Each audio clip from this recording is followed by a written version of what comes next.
Le projet Un souffle pour l'eau a été initié il y a environ 3 ans par 2 personnes, une de Cala France, donc le comité d'aide aux lépreux d'Antala, Jean-Éric Frey, et une personne d'ISF Besançon, Arnaud Langtac. Le but du projet était d'importer un système de pompes éoliennes facile à réaliser par les membres du village. Donc voilà, le cahier des charges c'était bien une pompe fabricable avec des matériaux indigènes, avec des techniques locales et voilà, qui soit dans la problématique des énergies renouvelables.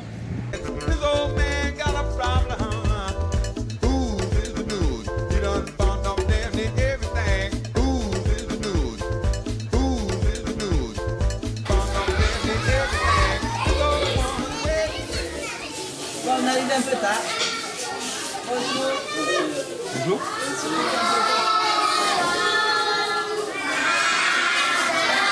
Bonjour les enfants.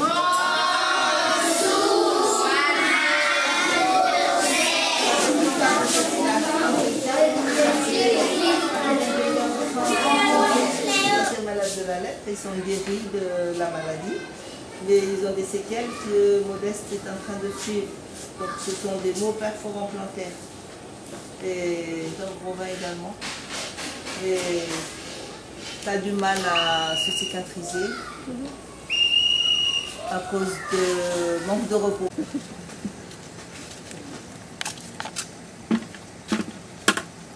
Le troisième, on va voir. Il arrive avec ses doigts qui montent.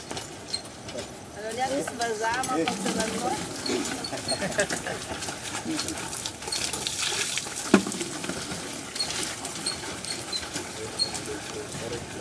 Ouais.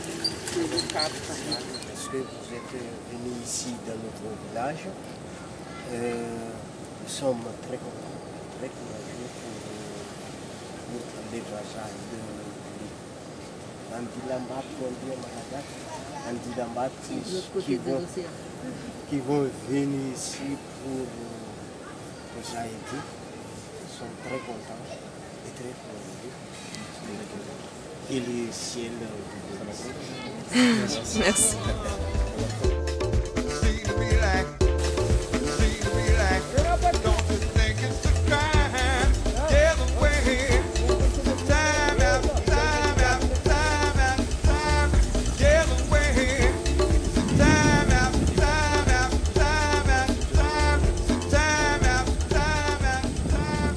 La pompe qu'on a construite à Antala, c'est une pompe exclusivement faite en bois, en matériaux donc récupérables.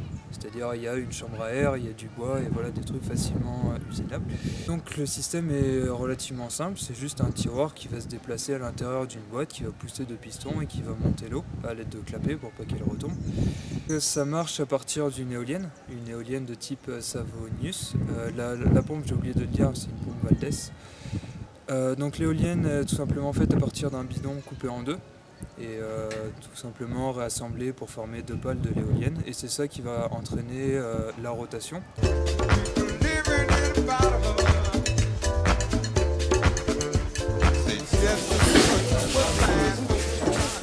On va faire ça tranquillement.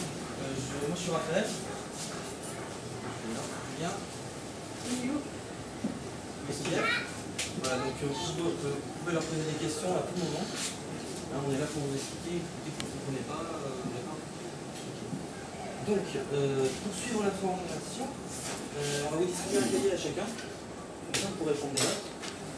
Et dès que vous avez un problème, un mot que vous ne comprenez pas, vous le notez. Donc, juste un petit point, qui comprend bien le français.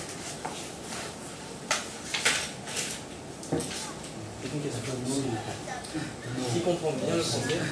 N'ayez pas peur. Eric Lay. Pas de soucis. Un petit peu. Donc n'hésitez pas, dès que vous ne comprenez pas, vous m'arrêtez. On demande à Fanon, Replay ou Félista de traduire. D'accord? Comment vous avez tous ce que j'avais? Ce que tu veux dire? La réunion avec l'équipe, c'était un peu compliqué parce qu'on a eu du mal à leur expliquer avec des mots simples le fonctionnement de la pompe. Donc des mots comme translation et rotation qui sont évidents pour nous ne sont pas forcément pour eux. Donc ça nous a pris un peu plus de temps que prévu. On a un petit peu les pièces en pratique, commencer à les fabriquer, d'accord? Mettre en place un peu les différentes techniques d'usinage, les noter. Et voilà, donc à la fin vous aurez tous un cahier, vous auriez la liste des pièces et les différentes étapes de fabrication.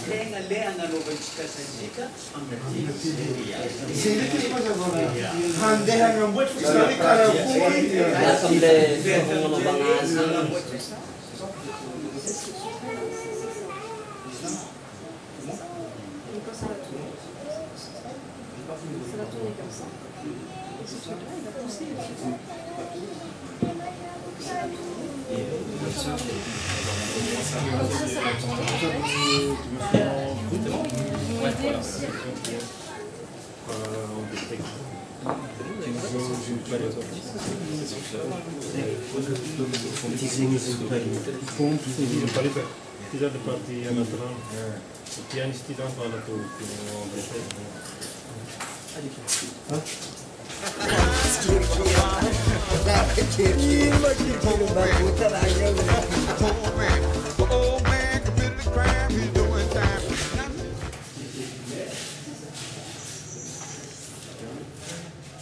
Ici, 5 opérations. Donc, thèse, copie, liste de gauchettes, mais copie. Ici, donc, lorsqu'on a visité l'atelier de Marie-Hélène la première fois, j'étais un peu choqué par l'état des machines qui sont très vieilles et par le manque de sécurité. Les Malgaches travaillent là-bas en tongs et ils ont même rigolé lorsqu'on leur a donné des lunettes de sécurité et des masques pour éviter de respirer la poussière. Donc ça ressemblait vraiment à rien de ce qu'on a pu voir en France. et dressage. Dressage?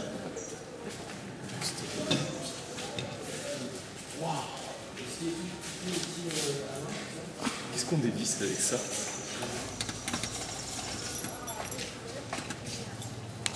L'équipe a été ravie du matériel offert par le roi Merlin. Par exemple, lorsqu'on leur a donné les nouveaux ciseaux à bois, ils nous ont montré leurs anciens en rigolant. Donc ils ont vraiment apprécié de travailler avec des outils efficaces.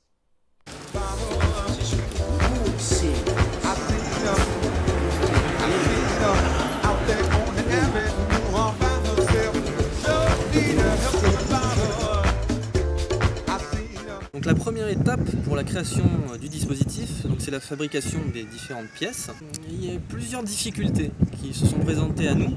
Donc tout d'abord les outils qui étaient à disposition dans l'atelier, l'explication des différents plans, la compréhension de ces plans par les participants à la formation. On a eu quelques soucis sur certaines pièces qui demandaient des outils assez précis comme des tours mécaniques, tout ça.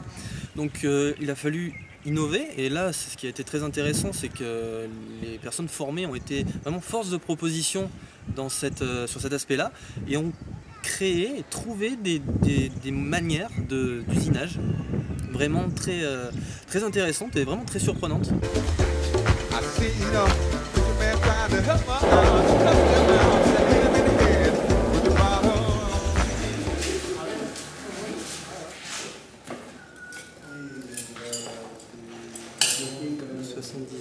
Ça va être comme ce matin en fait, comme le truc ce matin qu'il va falloir agrandir un petit peu.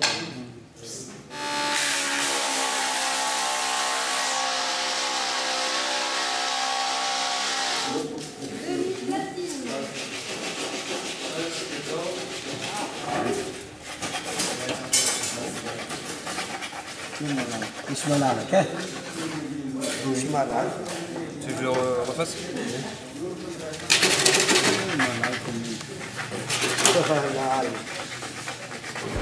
Say, well, now don't you think it's time? Yeah, the way it's time.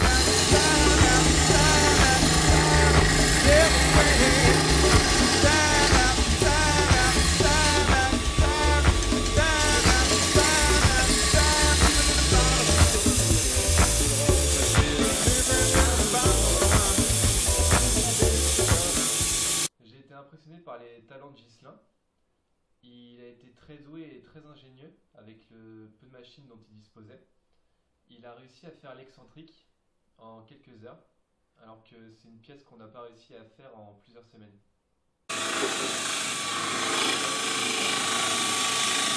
On voit pas comment pas que j'ai le plaisir.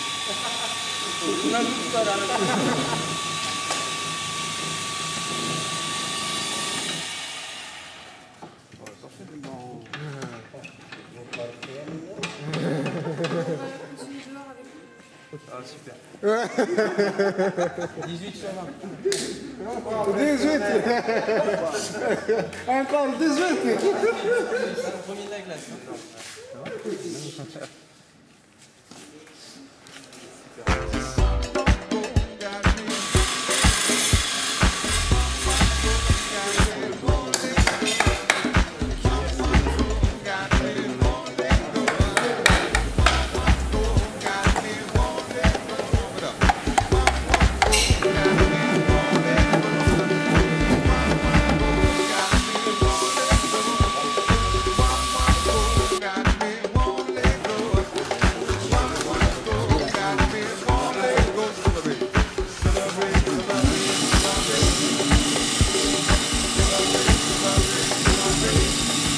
Bientôt fini les pièces et normalement cet après-midi on devrait pouvoir commencer l'assemblage.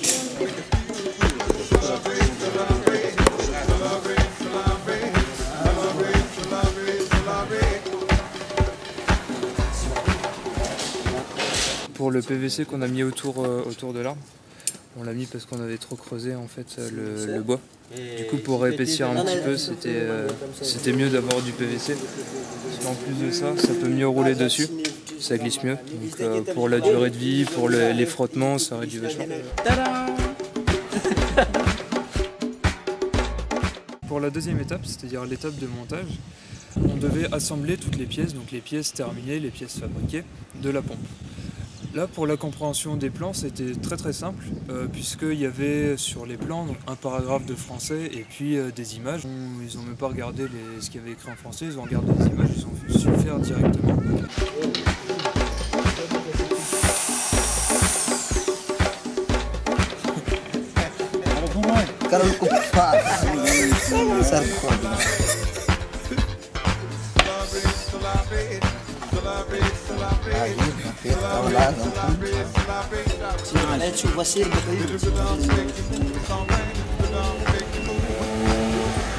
Pour les difficultés qu'on a rencontrées, c'est que les pièces n'étaient pas forcément toutes vraiment bien faites, précisément au millimètre près. Et donc là, on a dû démonter la pompe et refaire ces pièces-là, donc les repasser, je sais pas, autour, à la scie, pour avoir les bonnes dimensions, les bonnes cotes. Et ça nous a pris pas mal de temps.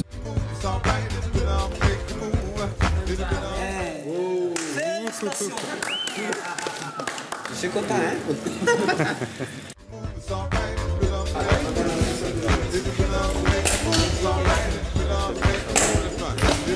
Allez-y.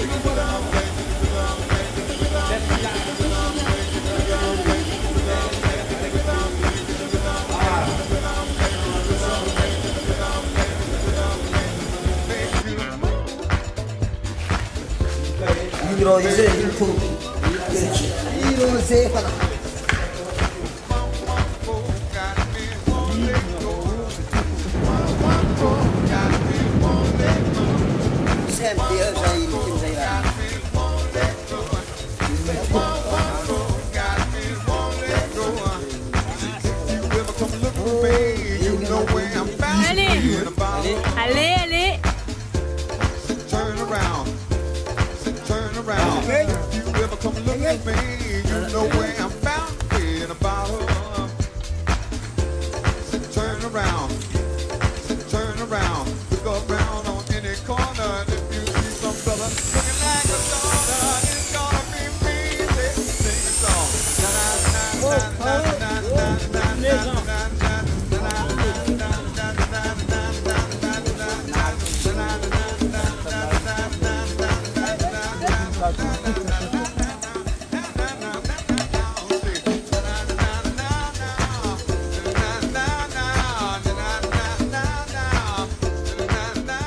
qui a été difficile ensuite, c'est finalement la mise à l'eau de la structure, qui était pas vraiment rigide, donc elle avait tendance à se tordre.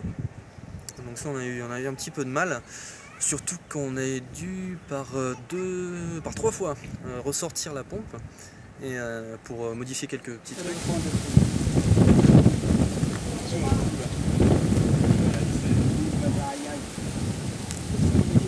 Après une amélioration, on a retiré les camemberts et on espère que ça va être utile et que ça tournera mieux.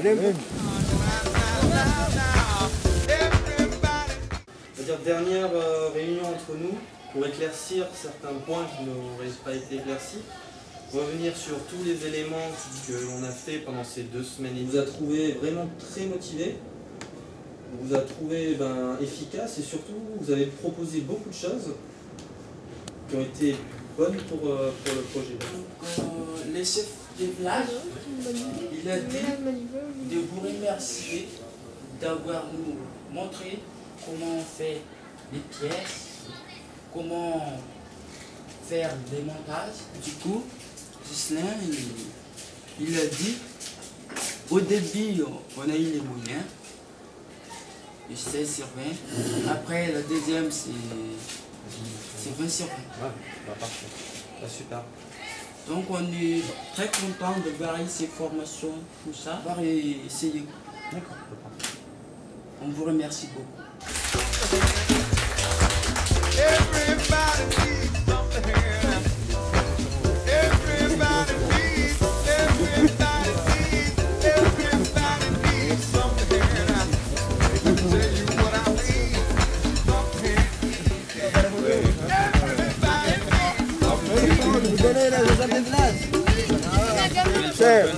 Je suis le chauffeur du groupe et j'ai suivi la formation du début jusqu'à la fin. Et moi qui viens de Tana, je pense faire pareil avec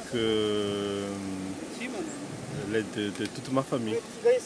Parce que je pense que c'est réalisable. Moi, je vous félicite de votre leçon et je vous remercie de grand merci pour vous avec cette lien. Tout d'abord, au début, avant qu'on a vu tous les schémas des pièces, on trouvait que c'était un peu difficile. Mais après avoir eu toutes les explications des groupes de l'ISF, on était très bien, donc on pensait que nous pouvons le faire. Mais c'est vrai, c'est la plupart des Malgaches qui font le travail, mais c'est grâce au groupe de l'ISF de nous expliquer tout, en train d'en faire. Voilà. Ce que je vais retenir de ce voyage, c'est avant tout qu'on peut faire beaucoup avec pas grand chose. Donc c'est ce que j'ai retenu de tout ça. C'est que les personnes qu'on a aidées, ils avaient la motivation, ils avaient les compétences depuis le début. Et il a suffi juste d'apporter une petite étincelle pour déclencher une grande flamme. On avait juste, sur nous, on avait les plans, on les avait étudiés, on savait comment lire les plans. On leur a juste dit, ça peut marcher, on vous le propose. Et puis eux, après, ils avaient des tonnes d'idées, ils savaient comment faire les choses. Et puis, ils avaient aussi l'envie de continuer, l'envie tout simplement d'en faire d'autres, d'en avoir plus. Le dernier jour, quand on était prêt à partir, j'étais avec Pactou et il m'a dit, là, on est en train d'en démarrer une pour ma famille. On l'aura terminé la semaine prochaine. Et ça, c'est quelque chose d'incroyable parce qu'on leur a pas apporté grand chose. Et eux, derrière, ils en font énormément. Donc, ce que je retiendrai du projet, en fait, c'est surtout le travail avec les personnes formées, avec les Malgaches. Et ça a vraiment été intéressant, l'échange culturel qu'on a eu avec eux. Et également la communion qu'on avait dans l'équipe lors de la réussite des différentes étapes. Donc, par exemple, lorsque les premiers tours de pompe ont été réalisés, lorsque l'eau a jailli, vraiment le tonnerre d'applaudissements, on peut dire ça comme ça, mais c'était vraiment assez émouvant parce que finalement jusqu'au dernier moment on ne sait pas si ça va marcher, quoi. Donc voilà, sur le projet en lui-même, c'est vraiment ça que je retiendrai, c'était le travail avec les gens et puis savoir que finalement le projet a eu une certaine utilité. Déjà pour les différentes personnes malgaches d'avoir appris certaines choses au niveau technique, au niveau technologique. Et puis voilà, de les avoir fait toucher à des choses qui n'ont pas l'habitude. Dans les choses qui m'ont marqué le plus pendant ce mois passé à Madagascar, c'était à l'atelier, tout simplement. Je regardais les pièces que les gens avaient faites. Je passe à côté d'Emilien, donc une des personnes qui nous ont accompagnés au fur de la construction de la pompe. Et en fait, je lui dis, bah voilà, c'est super ce que tu as fait, merci. Et en fait, là, il me regarde, il me fait non, tu me dis pas merci, cette pompe-là, elle est à moi. Et je pense, moi, ce que j'en ai retiré, c'est quelque chose que c'est lourd de sens. Parce que la pompe, c'est vraiment à eux qu'on la porte. Et maintenant, ils se la sont appropriée, c'est la leur. Et maintenant, c'est eux qui vont la construire et continuer le modèle sans nous. Après, pour parler un petit peu du voyage en lui-même, du parcours qu'on a eu à Madagascar, de la rencontre avec les gens, il y a un sentiment peut-être qui me reste, c'est vraiment un sentiment d'impuissance devant l'ampleur de la pauvreté et de la difficulté que rencontrent la plupart des gens qu'on a rencontrés sur la route en Tallahat. Et voilà, c'est vraiment quelque chose qui, moi, m'a choqué. Et en même temps, on n'a pas trouvé le moyen de... Parce que nous, avec notre pompe, c'est vraiment sur un petit secteur, c'était sur Belfort, c'était avec des gens bien ciblés, même si on a vraiment l'espoir que cette pompe se répande un petit peu dans toute la région.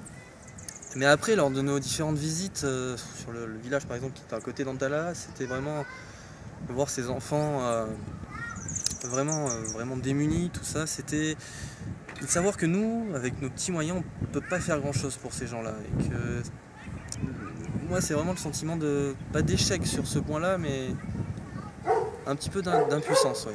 Voilà, c'est ce que je retiendrai. Donc, ce qui m'a le plus marqué dans ce voyage, c'est les 6 jours de trajet en 4x4.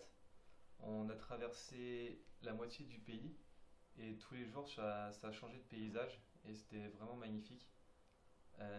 Et à mon sens, c'est là qu'on a découvert le plus de choses sur le pays et sur les gens. Ok, donc moi je tenais à dire en fait que ce projet, ça n'a pas été facile tous les jours, que même il y a eu des moments très difficiles, surtout en fait entre nous, tout simplement au sein du groupe, et que parfois ça a mis des obstacles tout simplement à la fabrication de la pompe, et ça s'est ressenti même à l'atelier. Voilà, ça part de, je sais pas, la fatigue du voyage, le manque d'adaptation, même tout simplement des malentendus entre chacun. C'était surtout, voilà, c'était nous contre nous-mêmes, et il y a des moments où on a dû vraiment trouver les mots, essayer de chercher chacun pour essayer un petit peu de tirer le meilleur de tout ça.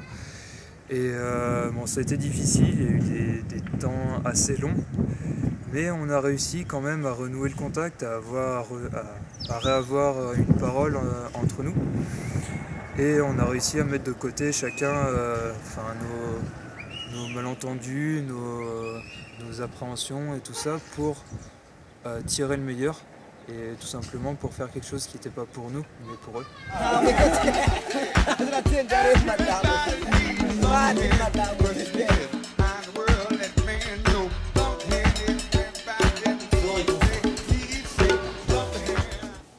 Il se trouve que là on est dans une vallée légèrement plus encaissée, le vent... Et là, on est parti sur un système Je peux filmer la route. Hein.